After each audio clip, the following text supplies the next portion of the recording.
لا إله إلا الله محمد Bismillah, alhamdulillah, assalamu alaikum, peace be unto you. Thank you for tuning in to another episode of The Deen Show. He's back again, Dr. Bilal Phillips, to help clear that way. There's some confusion out there. There are many ways calling people saying that they're the correct way. So how does one differentiate the true way of life, the true religion, the true way to be successful from all these thousands, hundreds of ways saying that they're the way? So when he comes out, we're going to try to answer this very crucial question here on The Deen Show. You don't want to go nowhere. We'll be right back. Allah, there's only one God and Muhammad is his messenger. Allah, la ilaha illallah. Allah, there's only one God and Jesus was his messenger. Allah, la ilaha illallah. I don't know why I did that. Maybe it's just to break the ice. Assalamu alaikum. Alaikum salam wa rahmatullah. Back again on The Deen Show. My pleasure to be back. All right. Alhamdulillah. Thank you very much. My pleasure. People can read about you at thedeenshow.com. You have your own private section. Is that right? That's right. Has your picture there, and they click on the picture, and your bio is there, and the show that we did, Purpose of Life. That's a crucial question. But another question is, people are like, you know what, religions are all the same. They're man-made. I'll just do my own thing. How does one differentiate the true way of life? If one has already acknowledged what's in his very nature, that there's a creator. But now, you have all these different isms, these different ways. How do you differentiate what is the true way? The true way to success, happiness, peace, and the pleasure of the creator of the heavens and earth. Talk to us, please. Well, if we're to find the true way, we have to believe, of course, that this true way must have come from God. So, if it's coming from God, it must have what we call a scriptural basis. There should be a scripture there. And then that scripture should be one in which there is no doubt. No doubt. No doubt about the authenticity of its text, its origin, the protection of that text from any change or modification, so that we know what is in our hands was what was revealed. Then we know we have a religion whose basis, whose foundation is solid.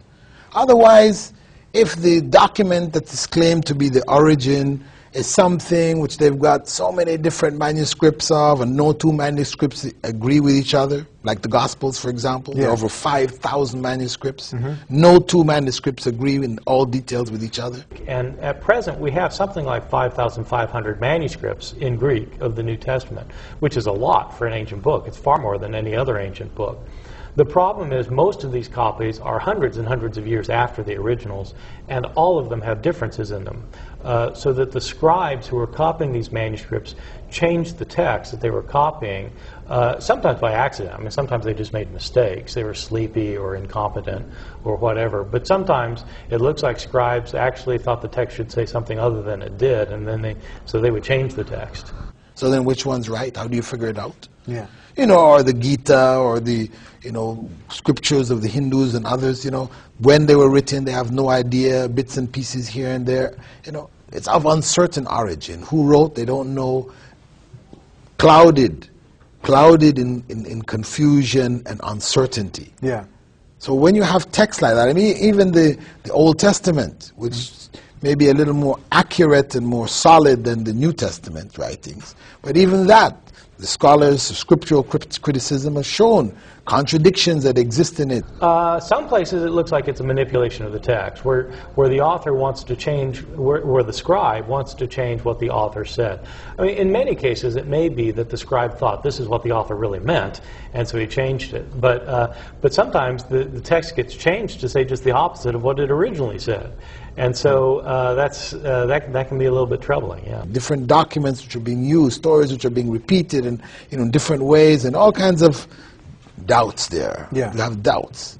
So we can distinguish. We just have to put the basic scriptures on the table and say, like, which one we can be 100% sure about.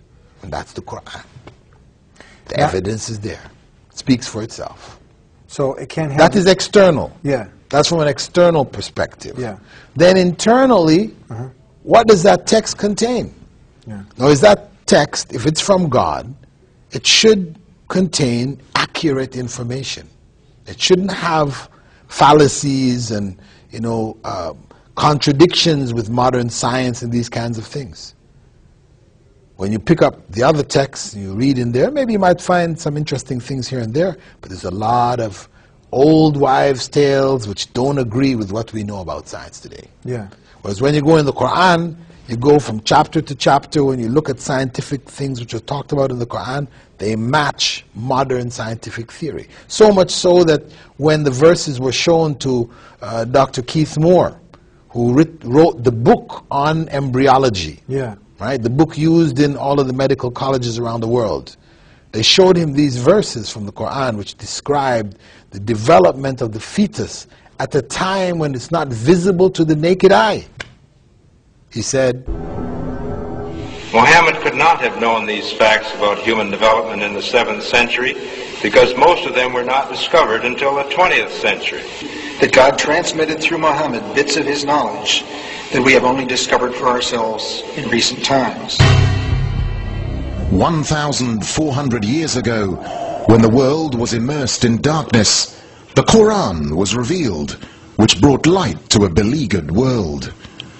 And whereas the earlier books came with many scientific mistakes, due to the hand of man having delved into them, the Quran had none of these contradictions. The world thought there could be no reconciliation between religion and science. But the Quran mentioned many scientific facts in great detail, like how a human being developed in the mother's womb, and described other scientific facts which amaze the world's renowned scientists and scientific community. this could not have come from Muhammad. So they said, then where did it come from? It must have come from God. No doubt. Not possible to describe what is there when the microscope wasn't developed until many centuries after him. Yeah. This is the evidence. These are concrete bits and pieces of evidence that's internal, you have external, and you have internal. And then the overall message which is being taught. I mean, it's not a whole bunch of fairy tales, wild, fantastic tales, but things which seem to match the realities of this life. You read the Quran, this is God talking to you directly. So now, so a person doesn't have to go deep into, let's say, Buddhism, Christianity, or any kind of Hindu religion, or all Sikhism.